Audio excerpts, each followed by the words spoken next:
আলহামদুলিল্লাহ জালসার সভাপতি কাদেরকে করতে হয়? আলেমদেরকে। কিন্তু আমাদের দেশে আজকাল সভাপতি করে কাদেরকে? যাদের মাল আছে, খসখসা খস, ভাগুন্দি, মুখে দাড়ি চুল কিছু নাই, ভুজ কুমড়ু, এই 24 পরগনা ডায়মন্ড হারবার। আমি একবার জালসাই ছিলাম বাবা, তো ওখানে এক সভাপতি করেছে মূর্খ, কিছু জানে না। তো মাইকে বসে বসে দেখেন সবাই মিলে আমাকে সভাপতি করে দিল, তার জন্য আমি গর্ভবতী, বুঝলেন? সবাই মিলে আমাকে ধরে ফিরে সভাপতি করে দিল, তার জন্য আমি আবারও গর্ভবতী। মৌলভী সাহেব মাইক দাও, মা বোনেরা বিয়ে হইলে বছরে একবার গর্ভবতী হয়, আর তুমি 2 মিনিটে গর্ভবতী হইলে এ বাবা, বুঝলেন না? তনহা দাগে দাগে সোদ বম্বা গোজা গোজা নে হাম, সারা অঙ্গে ব্যথা, ওষুধ কোথায় লাগাবো খুঁজে পেছি নে বাবা। মনে যদি পছন্দ ধরে খুঁজে গিরে পাওয়া যায়, মলম দিব কোন জায়গায়?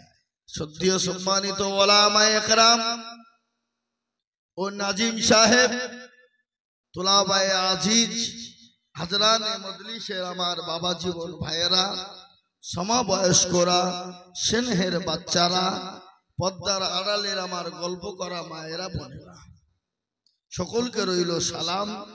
আল্লাহ রাব্বুল ইজ্জাতের লাখো শুকরিয়া যে মহান তাবারাক ওয়া তাআলা আপনাকে আমাকে বড় ভালোবেসে রহম ও করম করে দ্বীনি মজলিসে বসার আসার তৌফিক এনায়েত করেছেন।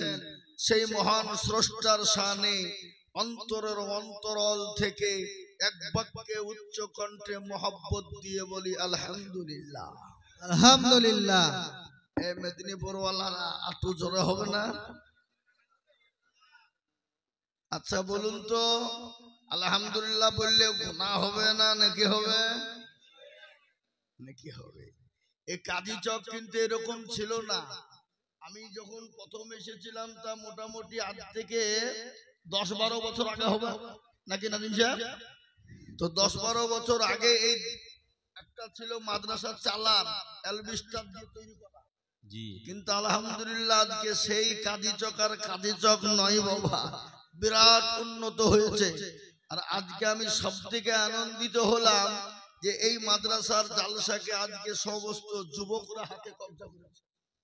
আলহামদুলিল্লাহ, নিজেরাই তাদের নাজিম সাহেবের সঙ্গে পরামর্শ করে তারা নিজেরাই এই জালসার আয়োজন করেছে। বলুন আলহামদুলিল্লাহ।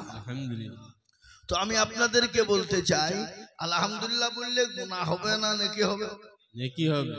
কেউ যদি একবার অন্তর থেকে আলহামদুলিল্লাহ বলতে পারে তো তার আমলনামায় 1000 নেকি লেখা হবে, আর 1000 গুনাহকে মাফ করা হবে। না আপনাদের কারো গুনাহ নাই নাকি? গুনাহ প্রতিটি লোকের আছে, আছে না নাই? নাজিম সাহেবের গুনাহ নাই, আমি আইজুল হকের গুনাহ নাই, প্রত্যেকটা মানুষের গুনাহ আছে, কিন্তু কারো কম কারো বেশি। আর সেই গুনাহকে ক্ষমা করবেন কে? আল্লাহ। তারপরে পরে আপনার আমার নবী, দয়ার নবী, বিশ্ব নবী জনাবে মুহাম্মদুর রাসূলুল্লাহ সাল্লাল্লাহু আলাইহি ওয়াসাল্লামের উপরে দুরূদ ও শান্তির ধারা বর্ষিত হোক। আল্লাহুম্মা আমিন। আল্লাহর নবী, মায়ার নবী গো, আপনি নবী আমার জীবনের জীবন। আল্লাহর নবী, মায়ার নবী গো, আপনি নবী আমার জীবনের জীবন।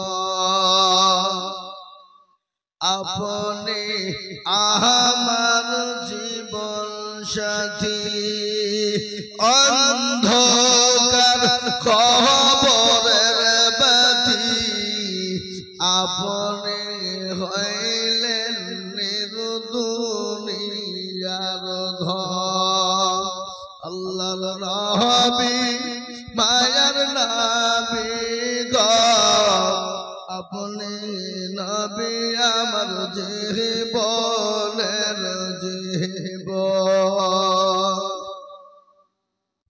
আপনি রহমতাল লিল আলামিন আপনি উম্মতের জামিন আপনি হইলেন গুনাহগার উম্মতের আপনজন আল্লাহর নবী মায়ার নবী গো আপনি নবী আমার জীবনের জীবন দেখিয়া আপনার মজেজা ভাগ্যবতী হইলেন খাদিজা দেখিয়া আপনার মজেজা ভাগ্যবতী হইলেন খাদিজা সোফা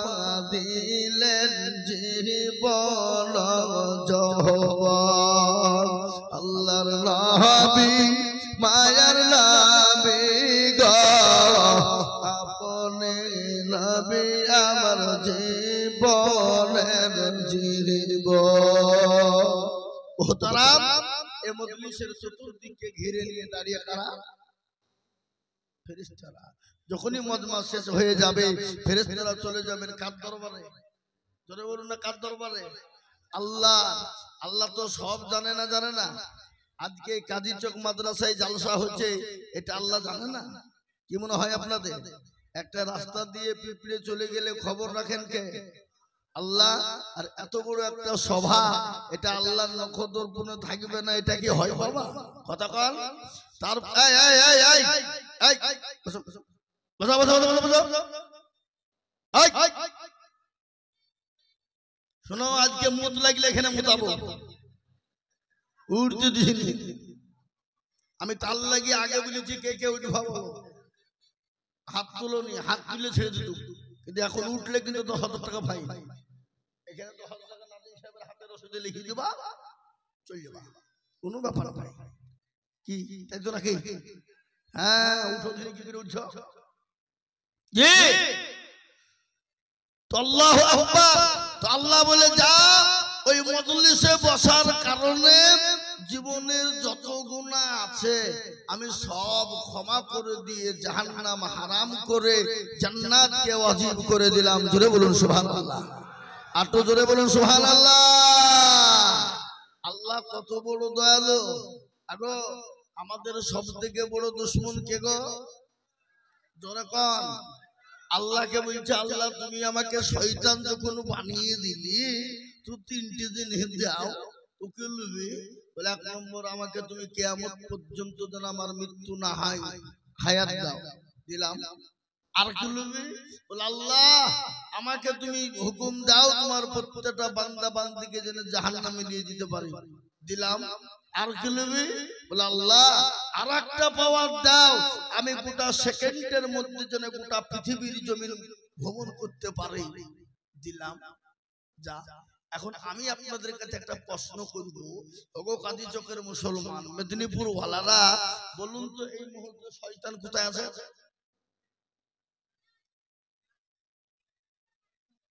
কেউ জানে না আমি জানি কোথায় এখনই আমেরিকায় শয়তান বুঝতে বলে কেন আমেরিকায় আজকে 24 দিন হয়ে গেল ক্যালিফোর্নিয়ায় আগুন জ্বলছে আপনারা জানেন তো কি জানেন না জানেন ওখানে শয়তান আছে ওখানে আগুন লাগিয়ে দিয়ে বসে আছে যা ঠেকা কি করে ঠেকাবে আজকে আপনারা জানেন তো 24 দিন হলো ক্যালিফোর্নিয়া আগুন জ্বলছে পৃথিবীর এগুলো মেশিন নাই পৃথিবীর কোনো যন্ত্র নাই পৃথিবীর কোনো ফায়ার ব্রিগেড নাই পৃথিবীর কোনো হেলিকপ্টার জলজাহাজ বিমান কিচ্ছু নাই যে ওই আগুন নিভাইতে পারে আল্লাহর মান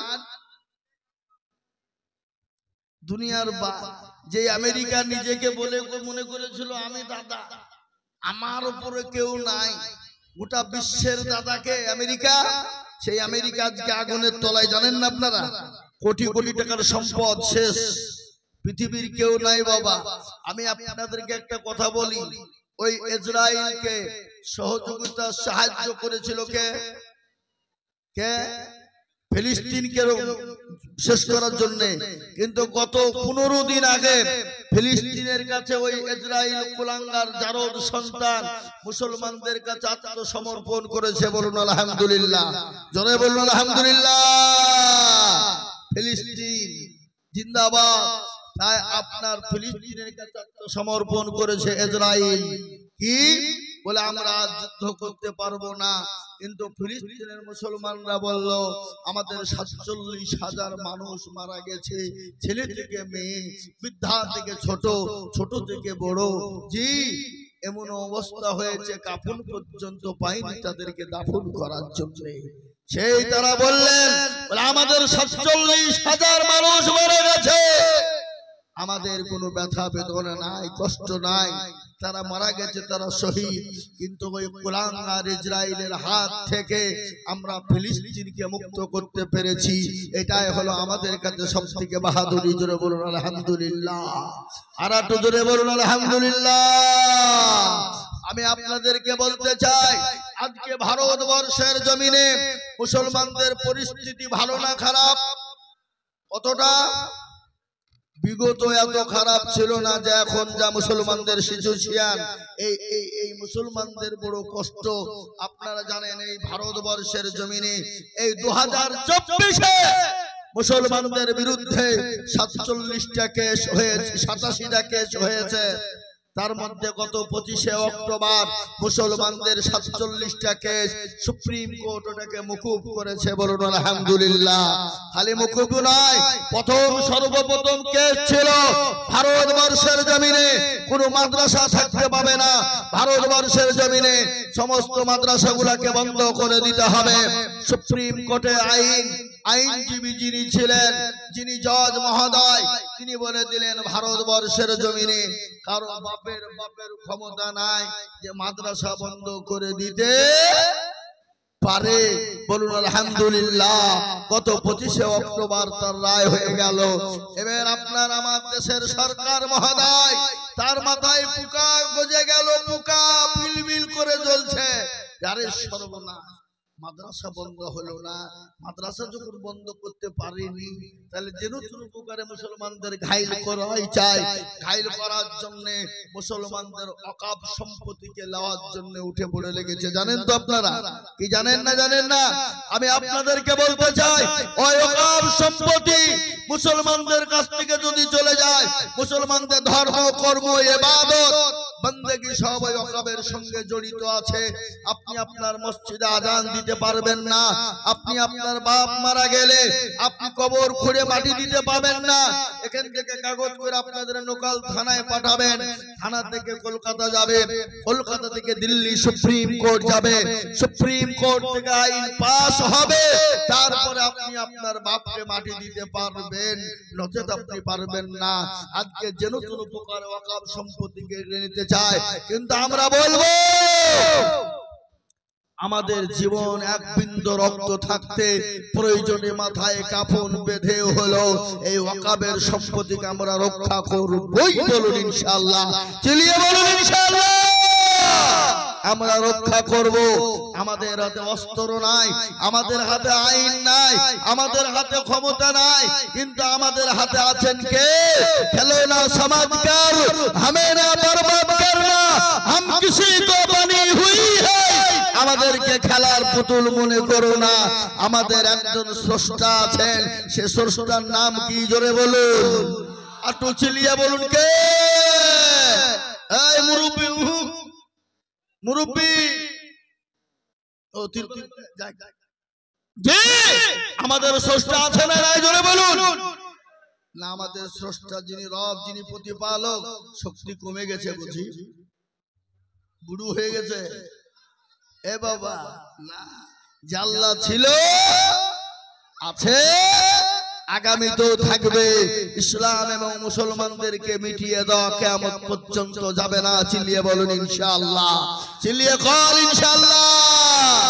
বদরের প্রান্তে 313 জন সাহাবাকে নিয়ে আল্লাহর নবী তাইফের ময়দানে গেলেন। কাফের বেঈমান মুশরিক লক্ষাধিক, ইসলামের বিজয় হয়েছিল, ইসলামের দামামা বেজেছিল, কলেমার দামামা বেজেছিল। আল্লাহ বললেন নবী গো আপনি মাথাটা উঠান, টেনশন করবেন না। 5000 10,000 পর্যন্ত ফেরেশতা দিয়ে হলো আজকে কাফের বেঈমানদের আজকে তাদের নাস্তে নাবুদ করে দিয়ে ইসলামের দামামা বাজিয়ে দেব। জোরে বলুন আলহামদুলিল্লাহ। আজ আমি আপনাদেরকে বলতে চাই, ওই আমেরিকা ক্যালিফোর্নিয়া আগুন জ্বলার পর থেকে প্রতিদিনের গড়ে আমেরিকাতে হাজার হাজার মানুষ কলমা পড়ে মুসলমান হয়ে যাচ্ছে। বলুন আলহামদুলিল্লাহ, একটু চিল্লিয়ে বলুন আলহামদুলিল্লাহ। কিন্তু আজকে আমি আপনাদেরকে বলতে চাই, আজকে মুসলমানদের দোষ আছে, আছে না নাই? কথা কন। আজকে যদি মুসলমান ঠিক হয়ে যেত, গোটা পৃথিবীর বেঈমানরা মুসলমানদের পায়ের তলে লুটুপুটু খেলতো না? আজকে মুসলমান নামাজ পড়ে, কোরআন পড়ে, আল্লাহ চিনেন, রাসূল চিনেন। আল্লাহ কোরআনে বললেন ওয়ামা খালাকতুল জিন্না ওয়াল ইনসা ইল্লা লিয়াবুদুন। আল্লাহ বলেন আমি তোমাদেরকে বানিয়েছি আমার ইবাদত বندگی করো রে বান্দা, এই জন্য তোমাদের বানিয়েছি, নচেত আমি করতাম না। কিন্তু আমাদের সমাজ মসজিদ আযান হয় হাইয়া আলাস সালাম, আর আমরা বললাম আমরা পারলাম না ইমাম আর পর্যন্ত দুজনেই চালাম। ঠিক না বেটি? জোরে বলুন। মুসলমান, আমাদের দেশের মুসলমানেরা 98% মুসলমান নামাজ পড়ে না। কত% পড়ে? 2%। কি 2% নাকি? ঠিক করে বলুন তো। 2% আপনাদের কি মনে হয় এই 2% লোকের নামাজ হয়? হয় না। 1% লোকের নামাজ হয় আর 1% লোকের নামাজ হয় না। বলে আপনি কি করে বললেন? বলে হুজুর আমি বলছি। বলে কি? বলে আত্তাহিয়াতু জানে তো দুরূদ শরীফ জানে না, দুরূদ শরীফ জানে না তো দোয়া কুনুত জানে না, দোয়া মাসুরা জানে না, দোয়া সানা জানে না। ইন্না তাইনা কুল দেখা যায় তার মধ্যেও 20টা ভুল। কোন ঠিক না বেঠিক? কোনদিন নাজিম সাহেবকে বলে নাই হুজুর আপনি তো আমাদের নাজিম, একটু কোরআনটা ঠিক করে দেন, নামাজটা ঠিক করে দেন? জীবনও বলে না। কেন বলে না? দেখছে যদি বলতে যায় তাহলে আমি ছোট হয়ে যাব, মাথা নত হয়ে যাবে, আমি মুলবির কাছে মাথা তুলে কথা বলতে পারবো না। আর আমাদের নাজিম সাহেব ইনিও কোনদিন কাউকে ডেকে বললেন, আমি নাজিম সাহেবকে দিয়ে বলছি কি চাচা আসুন একটু নামাজটা ঠিক করে দিই, কোরআনটা ঠিক করে দিই। নাজিম সাহেবও বলে না। কেন? বলে তোদের ভাগ্য ভালো, আমি ওযু করে নামাজ পড়াই, বেশি কায়দা করলে বিনা ওযুতে নামাজ চালিয়ে দিব। কি বুঝতে পারলেন না? পারলেন না কেন? আজকে ইমামদের মান নাই, ইজ্জত নাই, সম্মান নাই, আলেমদের সম্মান ইজ্জত নাই। আজ এই জন্য আমাদের দোয়াও কবুল হয় না, নামাজও কবুল হয় না। আজকে আমাদের দেশের ছেলেরা, যুবকরা শুনে নাও, রাত্রি 12টা 1টা 2টো পর্যন্ত ফ্রি ফায়ার পাবজি গেম খেলো। কিন্তু ইসলামের জন্য তোমরা ভাবনি? আজকে ইসলাম এমনি আসেনি, রক্তের বিনিময়ে এসেছে, সাহাবাদের জীবনের বিনিময়ে এসেছে। বিবিকে বিবাহ করে দিয়েছে, সন্তানকে এতিম করে দিয়েছি। এমনকি প্যারা নবী সাল্লাল্লাহু আলাইহি ওয়াসাল্লাম কলেমার দাওয়াত দিতে গিয়ে, কোরআনের দাওয়াত দিতে গিয়ে তাইফের ময়দানে নবীর উপর স্টিম রুলার চলেছে। চলে নাই? জোরে বলুন। আল্লাহ নবীর উপর এত অত্যাচার হয়ে গেল, এত জুলুম হয়ে গেল, বিশ্ব নবীর উপরে শরীর দিয়ে রক্ত ঝরঝর করে ঝরে যায়। আল্লাহ বলে নবী গো আপনাকে তাইফের ময়দানে থাকতে হবে না গো নবী। গো নবী আপনি এই মুহূর্তে মক্কা ছেড়ে মদিনার পথে চলে যান। বিশ্ব নবীকে আল্লাহ বলেন নবী গো আপনাকে মক্কা ছেড়ে মদিনার পথে চলে যেতে হবে, আপনি মক্কা জমিনে থাকতে পারবেন না। আল্লাহ নবীকে জানিয়ে দিলেন। বিশ্ব নবী তার নবী মক্কা ছেড়ে মদিনার পথে যাওয়ার জন্য রওনা হয়ে যায়। গোদল আছে না? আজ নবী গো আমার বানায়া বাজার হিজরত করিয়া চলেন মদিনায়। আজ নবী গো আমার গহরায়া বাজার শুয়ে আছে সোনার মদিনায়। আব্দুল্লাহ পৃষ্ঠ হাতে মায়া মেনুর শেখে মেতে জন্ম নিলেন নবী মক্কাতে আজ নবী গো আমার গলায়া বাজার হযরত করিয়া চলেন মদিনায় আজ নবী গো আমার বানায়া বাজার শুয়ে আছে সোনার মদিনায় নবী বলে হযরত আলী আছে বিছানা খালি নবী বলে হযরত আলী আছে বিছানা খালি আমার বিছানায় শুয়ে যাও আজ নবী গো আমার গলায়া বাজার হিজরত করিয়া চলেন মদিনা ওই নবীর নামে দুরূদ পড়িলে ওই নবীর নামে দুরূদ পড়িলে হাবিয়া দুজুকুনি ভেজা আজ নবী গো আমার গলায়া বাজার হিজরত করিয়া চলেন মদিনায় আজ নবী গো আমার বানায়া বাজার হিজরত করিয়া চলেন মদিনায় মুসলমান দরদি বিশ্ব নবী মক্কা ছেড়ে মদিনার পথে যাওয়ার জন্য রওনা হয়ে যাবে কাফের বেঈমানরা নবীকে যেতে দেবে না বলুন তো মারনে ওয়ালা কে আরো জোরে বলুন কে জিন্দা রাখনে ওয়ালা কে আল্লাহ যদি মারে পৃথিবীর কেউ নাই তাকে বাঁচিয়ে রাখতে পারে আল্লাহ যদি বাঁচিয়ে রাখে পৃথিবীর কেউ নাই তাকে মেরে দিতে পারে পারে গো কতক্ষণ আচ্ছা বলেন তো এই মৃত্যুর দায়িত্ব কার হাতে আরো জোরে আমাদের দেশের মোদিজি যোগীজি আমাদের দেশের স্বরাষ্ট্রমন্ত্রী বাবা কি বলে অমিত শাহ জির হাতে যদি থাকতো মুসলমানদেরকে কবে মেরে দিত ঠিক না ধরে বলুন বিশ্ব নবী মক্কা ছেড়ে মদিনার পথে যাওয়ার জন্য তৈরি হয়ে গেলেন কাফেররা নবীকে ঘেরাও করে নিয়েছে নবীকে যেতে দেবে না আল্লাহ বলে নবী গো আপনি কোনো চিন্তা করবেন না ওগো নবী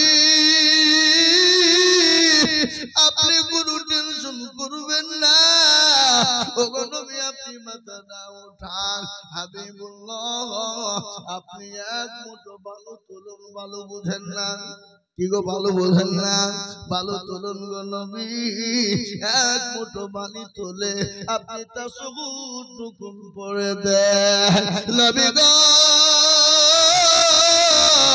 আপনি তা সবুজ পড়ে কাফেরদের মাথাতে ছিটিয়ে দিবেন ওগো নবী আপনি বালুটা নিক্ষেপ করে দিবেন আর আমি আল্লাহ কাফেরদের চোখ দুটো বন্ধ করে দেব নবী গো আপনি পালিটা নিক্ষেপ করতে দেনি আমি আল্লাহ কাফেরদের চোখ দুটো বন্ধ করতে দেনি না আল্লাহ কোরআনে পাকে বললেন ওয়া রামাইতা ইয রামাইতা ওয়ালাকিন্নাল্লাহ রামা নবী গো আপনি পালিটা নিক্ষেপ করে দিলেন আমি আল্লাহ কাফেরদের চোখ দুটো বন্ধ করে দিলাম ওগো নবী আপনি আবু বকরকে সঙ্গে করে নিয়ে চলে যান বিশ্ব নবী আবু বকরকে সঙ্গে করে দিয়ে চলে গেলেন আল্লাহ নবী আবু বকরকে গিয়ে ডাকলেন বলে আবু বকর আবু বকর বলে লব্বাইক সাদাইক ইয়া রাসূলুল্লাহ আল্লাহ নবী বলে আবু বকর রে তুমি কি ঘুমাও না বলে নবী গো যেদিন থেকে আপনি বলেছেন মক্কা ছেড়ে মদিনার পথে যেতে হবে আমি আবু বকর দরজার গুলিতে টান দিয়ে দিয়ে ঘুমাই আমি একটা মিনিটের জন্য বিছানায় ঘুমাই না ওগো নবী আপনি যদি থেকে বলেছে খোদার কসম করে বলি আমি আবু বকর একটা মিনিটের জন্য বিছানাতে ঘুমাই না ও নবী